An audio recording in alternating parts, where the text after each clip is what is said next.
A Rússia tem maior participação nas importações do Brasil. Os motivos disso ter acontecido eu vou explicar nesse vídeo e também eu vou falar sobre o mau desempenho das empresas tech nos Estados Unidos, que de metade de abril até agora já somam uma perda de 20% no mercado pelo índice Nasdaq.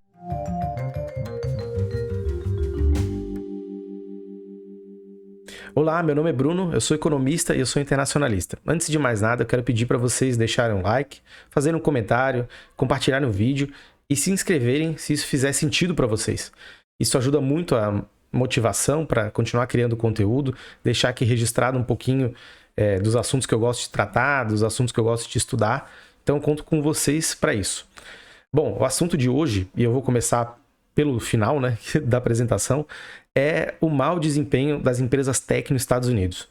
Alguns já têm falado que a nova bolha tech compara um desempenho com 2008, que foi muito ruim, obviamente, porque teve crise. E isso se deve muito em função do cenário que a gente vê de alta incerteza. As empresas tech, elas são empresas que muitas vezes são empresas de crescimento, ou seja, se aposta nela para crescimentos muito grandes num espaço de tempo curto, porque são empresas que contam com muitos aportes, né? Principalmente quando se trata de startups. São empresas que elas têm capital de investidores de risco aportados, né? Eles precisam de essas empresas precisam de bastante recurso para fazer captação de cliente, para fazer com que o mercado que elas estão atuando seja prospectado de uma maneira correta, com inovação, com agregação de valor. E isso tudo precisa de dinheiro, obviamente, para contratar profissionais de qualidade. Isso faz com que elas aumentem a taxa de consumo de capital, que elas precisam de uma maneira bastante grande. E, obviamente, que o investidor de risco faz isso imaginando que a rentabilidade vai ser alta em algum momento. No futuro, lógico, né? Mas vai ser alta. A partir do momento que a gente tem um cenário em que acontece o quê?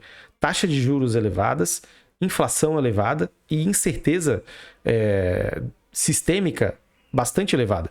Porque tem uma guerra, porque a gente está saindo do Covid, porque existe uma incerteza em relação à China, em relação a outros lugares do mundo. Olhando para esse cenário, os investidores vão para a segurança, vão para ativos de segurança, como renda fixa, ativos que vão pagar com mais regularidade. Eu vou até prospectar em mercados emergentes, como é o caso do Brasil, que recebeu muitos fluxos de capital externo. Então é isso que acontece. Obviamente, quando você aumenta a taxa de juros, no caso dos Estados Unidos, que está em 0,75 pontos, e há previsão de mais aumentos, né? O Powell ainda falou, se não me engano, essa semana, e deu a entender que vai continuar o aumento de taxa de juros até o momento em que eles sentirem que não vai ter aceleração de inflação, que a inflação vai diminuir. Vendo esse cenário todo, a decisão do investidor é desinvestir desses ativos de risco e ir para a segurança. Esse é um dos primeiros movimentos, um dos movimentos mais claros que vai acontecer. E por que investir nesses ativos de risco, que são essas empresas tecnológicas, né? Eu estava falando aqui de startups, mas as tecnológicas em geral, né? As que não são startup também, vira uma questão prática para os investidores em geral. Sendo assim, isso explica um pouco do que está acontecendo no mercado, porque do desempenho das empresas não está sendo tão bom, que existem outros ativos que vão remunerar de uma maneira estável e sem toda a volatilidade do mercado e sem todas as incertezas que estão circundando o mercado de ações e a produção em geral. Tem lockdown na China, tem inflação nos Estados Unidos, então não é nada bonito, né? Ao contrário disso. E por isso as empresas elas performam tão mal. Há outros motivos também, eu acho que é um tema que está para ser explorado ainda com mais profundidade. Tem a questão também dos semicondutores. Se houver problemas nessa cadeia em função do que está acontecendo no mundo, com os problemas logísticos, isso tende a fazer com que o desempenho dessas empresas piore ainda mais, mas isso tudo a ver. Isso vai acontecer ainda, é bom analisar, esperar um pouquinho, mas por hora a gente pode ver por esse lado mais macroeconômico, de inflação e taxa de juros, que esses ativos se tornam caros, né? E, obviamente, se tornam menos atrativos. Com relação à notícia que eu abri falando, em relação da Rússia e do Brasil terem aumentado a sua relação comercial, a explicação está no fato de que a Rússia é uma potência de exportação agrícola e de produtos agro, fertilizantes, matérias, ração né, porque a Rússia também exporta muitos grãos que são usados para ração. O fato de haver uma guerra fez com que esses produtos encarecessem muito os derivados de petróleo, né, em geral, e os produtos derivados de grãos, né, as commodities como um todo, mas essas especificamente. E o efeito disso, por exemplo, para dar um exemplo, questão de ração. A ração aumenta e a gente vai sentir com que o preço de bens como os ovos, por exemplo, vão aumentar.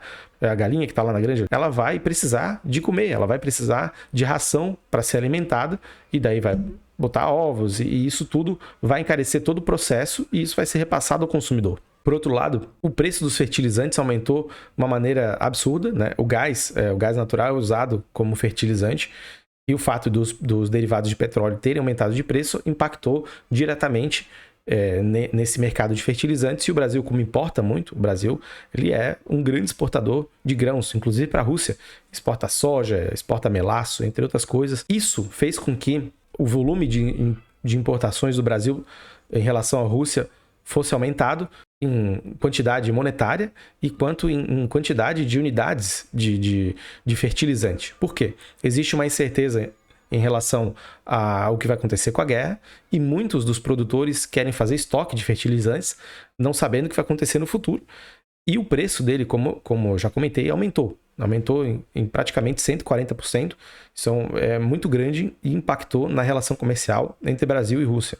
Hoje, a Rússia é o quinto país que o Brasil mais importa produtos. Obviamente, China e Estados Unidos estão lá na fronteira, mas a Rússia ganhou esse protagonismo agora, muito em função da conjuntura em que a gente vive. Mas, por hoje era isso. É um vídeo para falar dessas notícias e para a gente entender que o mundo está realmente... A gente está vendo a transformação acontecer nos nossos olhos, né? E é bom ter esse ferramental de política internacional, um pouco da economia, para entender o que está acontecendo. A questão tech, que eu comentei nesse vídeo, eu quero tratar um pouco melhor naquele vídeo que eu prometi sobre os semicondutores, na indústria de semicondutores, que eu abordei um pouquinho na série de rivalidade Estados Unidos e China, que eu também quero colocar um pouco de Brasil, porque afinal a gente está aqui, né? Mas eu vou tratar com mais profundidade e também o momento que eu for fazer o vídeo, a gente já vai ter mais desdobramentos dessa questão das empresas tech nos Estados Unidos e aqui no Brasil também. E também os efeitos disso para a indústria tech no Brasil. Como eu estava falando um pouco das startups, isso vai ter um impacto nas startups do Brasil, na indústria tech, e o setor ele pode ficar um pouco, digamos assim, desalavancado ou com menos funding, porque o capital está fluindo para outros lugares e, obviamente, isso vai ter um impacto para o Brasil, que é um país onde se paga uma taxa de juros muito alta e a gente pode ter um deslocamento de recursos para a renda fixa, onde os investidores vão estar lá seguros, sem participar dessa loucura que está acontecendo no mundo. Bom, mas por hoje era isso. Um grande abraço para vocês.